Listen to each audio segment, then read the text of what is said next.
Ça va, oui. Sauf que l'avion perd de l'altitude. On fonce sur les arbres. Et je n'aurai pas le temps de sortir les trains d'atterrissage. Mais y a quoi qui va? Ce qui va, c'est que je suis là.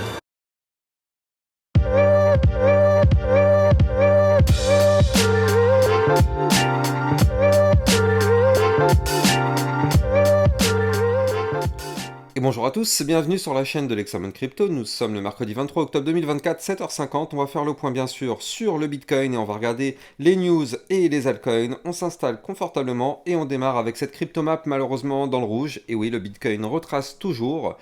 C'est ce qu'on avait pu anticiper d'ailleurs, mais justement là on est en plein dedans. Donc justement on va regarder ensemble les prochaines targets. Qu'est-ce que le Bitcoin fait? Est-ce qu'on va pouvoir reprendre de la force?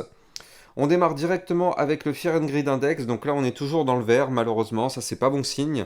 Plus on est dans la cupidité et dans l'euphorie, moins effectivement c'est bon signe pour le Bitcoin. Donc là actuellement on est dans le 71, hein, donc on est vraiment dans le vert, et donc c'est pas très bon signe, on va pas se mentir. Du côté des indicateurs long short, le ratio long short, pardon, on a le fait qu'on commence à arriver petit à petit vers un équilibre entre les longues et les shorts. On remonte du côté des longues, on est à 46,89, les shorts 53,11. Donc il y a encore quelques jours, on était beaucoup plus du côté des shorts, mais là ça commence à revenir à peu près sur un niveau d'équilibre. Donc il y a quand même tout de même actuellement un peu plus de short que de long, mais là c'est pas vraiment significatif effectivement cette information du fait que là le delta n'est pas si grand que ça entre les deux. Du côté des news, on a eu les ETF Bitcoin Spot qui ont acquis 2 fois plus de Bitcoin que ce qui a été miné depuis leur lancement le 10 janvier. C'est quand même assez incroyable hein, de voir cette différence avec... l'espace de même pas un an, hein, j'allais dire en l'espace d'un an, mais c'est même pas un an, quoi. Crypto Détente qui nous pousse que si vous souhaitez une imposition à 20%, votez pour nous, déclare Yoshiro Tamaki, qui est le chef du Parti démocrate pour le peuple. Actuellement, sur les gains crypto, ils sont taxés jusqu'à 55%, mais ça pourrait réduire le taux jusqu'à 20% si il est élu. On a eu Chris Larsen, qui est le fondateur de Ripple, qui a fait un don de 10 millions de dollars en XRP à Kamala Harris, en disant qu'il est temps pour les démocrates d'avoir une nouvelle approche de l'innovation technologique, y compris la crypto. Je crois que Kamala Harris veillera à ce que la technologie américaine domine le monde, c'est pourquoi je donne 10 millions de dollars en XRP juste pour la soutenir. C'est quand même assez généreux comme don, hein. On va voir ce que ça donne sur la suite. Crypto Détente qui nous pousse que la carte Visa d'Avalanche, AVAX, vient d'être lancée et permettra de faciliter les paiements crypto. Ça aussi c'est intéressant. Une carte de paiement AVAX, j'en avais pas entendu parler, mais ça peut... en tout cas, petit à petit, ça participe au déploiement un peu plus global des crypto-monnaies. On a eu le fait qu'on est à 13 jours des élections américaines, ouais. Et donc, du côté de Polymarket, Donald Trump est estimé à 64,3%, Kamala Harris 35,5%. C'est quand même un sacré delta entre les deux, hein, regardez ça.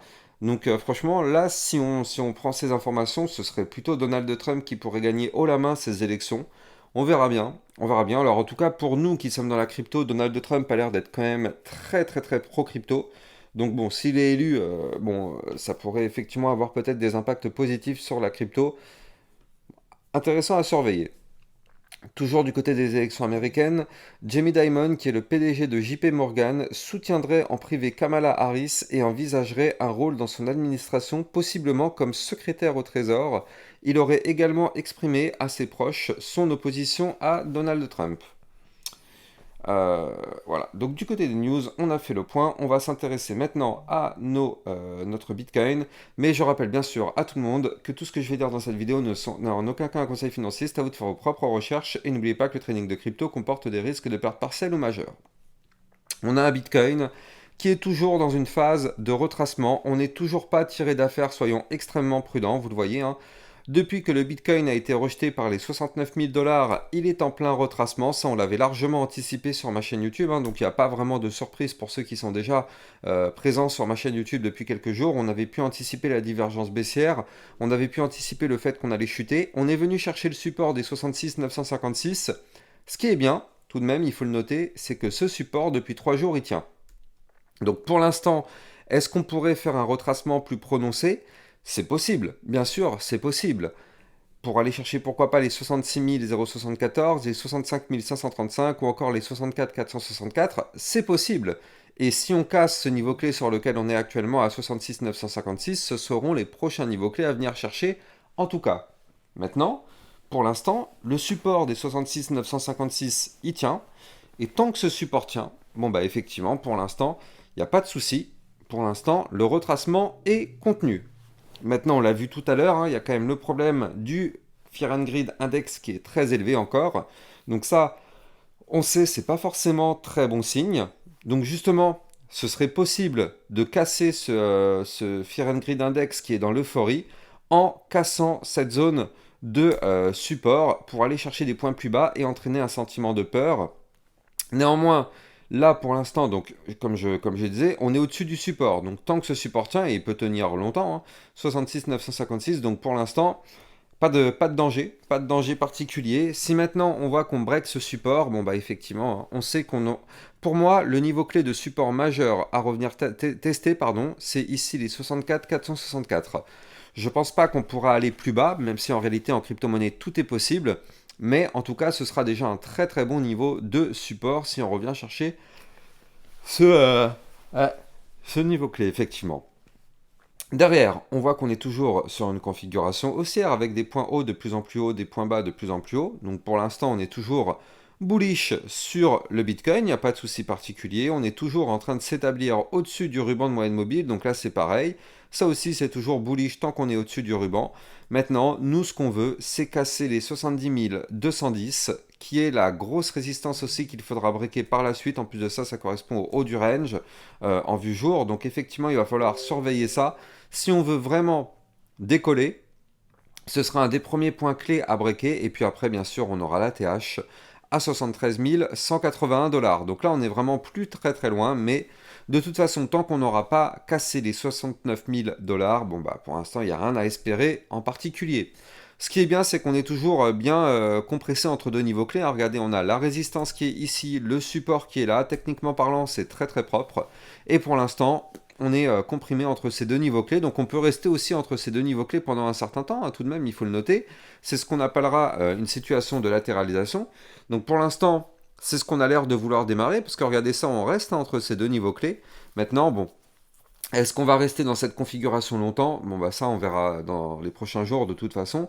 Mais pour l'instant en tout cas, ouais c'est un petit peu compliqué la situation, mais on est toujours au-dessus du support, donc entre guillemets tout va bien. Du côté du RSI, en vue jour, on tombe, on continue de tomber, on est actuellement à 60, on est toujours dans un léger surachat. Donc ça, c'est pas forcément bon signe non plus, même si on a quand même de la marge. Non, ça va en fait. On a quand même de la marge, c'est pas hyper dangereux. Si on veut encore pousser, effectivement, on peut pousser pour aller chercher les 75, 80, 90, effectivement, avant d'avoir un vrai retracement. On a encore un peu de marge, donc le RSI est toujours plutôt bon actuellement.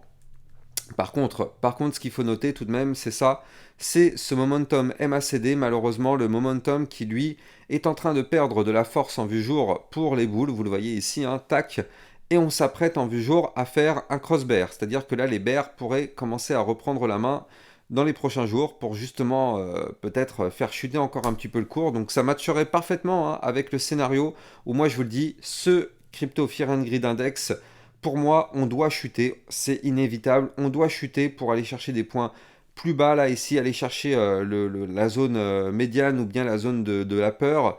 On doit chuter, justement, pour casser tout ça.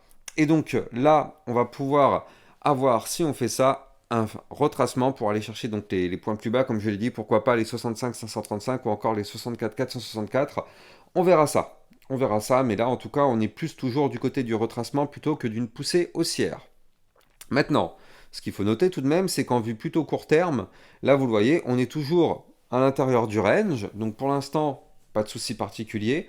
On est au-dessus du support, on est au-dessus du bas du range. Je rappelle que le bas de range se trouve ici à 66 785. Tant qu'on est au-dessus de ces niveaux clés, pour l'instant, il n'y a pas de souci particulier sur notre Bitcoin. On est au-dessus des supports, donc pour l'instant, ça ne break pas, et tant mieux. Maintenant, qui tout double? Soit on rebondit sur le bas du range, j'ai le support, et donc dans ce cas-là, effectivement, on peut retourner chercher le haut du range qui se trouve quant à lui à 68 739, soit malheureusement, ça tient pas, et donc là, vous l'avez compris, on casse le range par le bas, boum, on s'effondre, et là, ça pourrait être effectivement dangereux, aussi bien pour le Bitcoin que pour les altcoins, donc soyons extrêmement prudents. Surtout qu'on pourrait y voir ici une sorte de figure chartiste en Bart Simpson, ou bien encore mieux, même en rounding top, regardez ça, on a un magnifique rounding qui est... Ah mince, pardon. On a un magnifique rounding qui se met en place comme ceci. Vous le voyez, donc ça, en général, un rounding top, c'est plutôt baissier. En général, on va pas se mentir, c'est plutôt baissier comme type de pattern. Donc là, vous l'avez compris, attention, je le redis, attention. Beaucoup de youtubeurs sont en train de vous dire ça pump to the moon, pas de souci, pas de souci. Attention, soyons extrêmement prudents, soyons extrêmement cohérents dans nos propos. Beaucoup de youtubeurs veulent faire le buzz en mettant des titres putaclic, mais soyons prudents, on est quand même dans une situation dangereuse sur notre Bitcoin dans laquelle on pourrait voir un retracement assez prononcé. Je vais vous donner quand même en termes de pourcentage combien on pourrait faire. Voilà, on pourrait très bien avoir un retracement d'environ 3,45, ce qui entraînerait environ sur les altcoins un moins 5, moins 10, peut-être moins 15%. Soyons extrêmement prudents du côté du Bitcoin. Tant qu'on ne casse pas ce range par le haut du côté du Bitcoin et qu'on ne break pas les 69 000 $, nous sommes toujours dans une situation dangereuse. Court terme, hein, bien sûr, on se comprend en court terme parce que d'un point de vue long terme, bon, c'est vrai qu'il n'y a pas de souci particulier d'un point de vue long terme. On est dans une belle configuration haussière. En plus de ça, on a validé le bull flag, on a cassé le dernier point haut, on a cassé la ligne de tendance baissière. Donc, vu long terme, il n'y a pas de souci particulier. Mais d'un point de vue plutôt court terme, alors oui, là, il faut quand même surveiller tout ça parce qu'on est dans une situation un peu dangereuse. Alors, hop, on continue sur les altcoins. On va voir le Solana. Mais avant de continuer, je rappelle que vous pouvez me suivre sur Twitter. Vous allez avoir toutes mes news, toutes mes actualités. Et dans le club Lexa Rocket, vous avez droit à des vidéos encore plus que ce que vous pouvez avoir sur YouTube, des vidéos concernant des potentielles crypto-pépites et des vidéos de suivi régulières par rapport à toutes vos altcoins, le CKB, le Tao, le Jasmy, Render et tout ça, c'est analysé très régulièrement dans le club Lexa Rocket. Vous avez le lien en description de cette vidéo. Regardez, hier, hein, je vous avais fait hier soir, il était 22h je crois. Et donc là, on a eu la crypto Lei, qui peut être une très grosse pépite 2024-2025. Je ne sais pas si vous avez eu le temps de la voir cette vidéo, mais allez la voir, franchement, il y a du très très lourd. Je vous propose cette vidéo, franchement, très très très intéressante. Ça peut être une grosse crypto pépite potentiellement, donc allez la voir. Voilà. Donc vous avez bien sûr le lien du club Lexa Rocket en description de cette vidéo. Alors du côté du Solana, effectivement, pour l'instant, on n'arrive pas à casser nos 169 $, hein, bien sûr. On le sait, ça correspondait ici à notre grosse résistance du bas de l'ancien range. Donc pour l'instant, on n'y arrive pas, on est rejeté. Attention, qui dit rejet dit potentiellement pullback pour revenir rechercher l'ancien niveau clé qu'on avait breaké. Donc on avait breaké les 160 $, donc ce sera potentiellement le niveau clé à revenir rechercher. Donc soyons extrêmement prudents, surveillons ça de très très près du côté du Solana. Là, en tout cas, tant qu'on est au-dessus des 160 $, pour l'instant tout va bien. Si on perd ce niveau clé, attention, il faudra commencer à se dire qu'on risque d'avoir un retracement plus prononcé. Je rappelle que la réintégration d'un range en venant du haut, malheureusement, c'est pas forcément bon signe. C'est pour aller chercher des points plus bas, voire même, pourquoi pas, la target théorique du bas du range qui se trouve ici à 126 $. Donc bon, je pense pas qu'on fera ça, mais je pense qu'effectivement, si on réintègre, on peut à minima revenir rechercher des niveaux clés dedans que je vous donnerai par la suite. Du côté de l'Ethereum, très intéressant par contre ce qu'il est en train de nous faire. Avant de continuer, je rappelle que vous pouvez trader toutes ces crypto-monnaies en utilisant mon lien de parrainage Binance que vous allez trouver en description de cette vidéo. Ça vous permet d'obtenir un bonus à vie sur vos frais de trading et surtout ça vous permet de trader sur une plateforme enregistrée PSAN auprès de l'AMF, donc il n'y a pas de risque de fermeture ou de blocage de cette plateforme comme ça a été le cas pour Bybit. Le lien est en description de cette vidéo. Du côté effectivement de notre crypto Ethereum, donc on est toujours actuellement dans un range, hein, bien sûr il n'y a pas de différence, le range est toujours là, vous le voyez. Il faut absolument qu'on arrive à breaker les 2748 $ pour casser ce range par le haut, donc là pour l'instant on est rejeté. On est rejeté, mais bon, on fait des points bas de plus en plus haut. Vous le voyez depuis ici, depuis le 6 septembre, les points bas sont de plus en plus hauts et les points hauts sont de plus en plus hauts. Donc on a démarré pour l'instant une tendance haussière, donc ça c'est plutôt pas mal. Maintenant il n'y a plus qu'à breaker donc les fameux 2748 $ pour qu'on puisse reprendre de la force, aller chercher les 2900 puis ici la zone des 3123 $. Je rappelle que bien sûr tout dépend du Bitcoin. À la seconde où le Bitcoin crash, tout le marché crypto crash avec lui. Donc là c'est pour ça que là depuis 2-3 jours on est dans le rouge sur toutes les altcoins. C'est parce que le Bitcoin n'arrive pas à reprendre de la force. En tout cas, là, du côté de l'Ethereum, on voit qu'on a formé ici ces derniers jours un point haut plus haut que les précédents. Donc ça, c'est quand même plutôt bon signe et plutôt encourageant. Donc il faut toujours aller dans le sens de la tendance. Pour l'instant, on est sur une tendance haussière. Donc le fait de se dire qu'on pourrait breaker les fameux 2748 dollars, ça peut être quelque chose qui pourrait arriver dans les prochains jours. N'oubliez pas de vous abonner à la chaîne YouTube, liker, commenter, partager, ça participe au référencement de ma chaîne YouTube. Moi, je vous souhaite une excellente journée, je vous dis à plus tard. Ciao, ciao!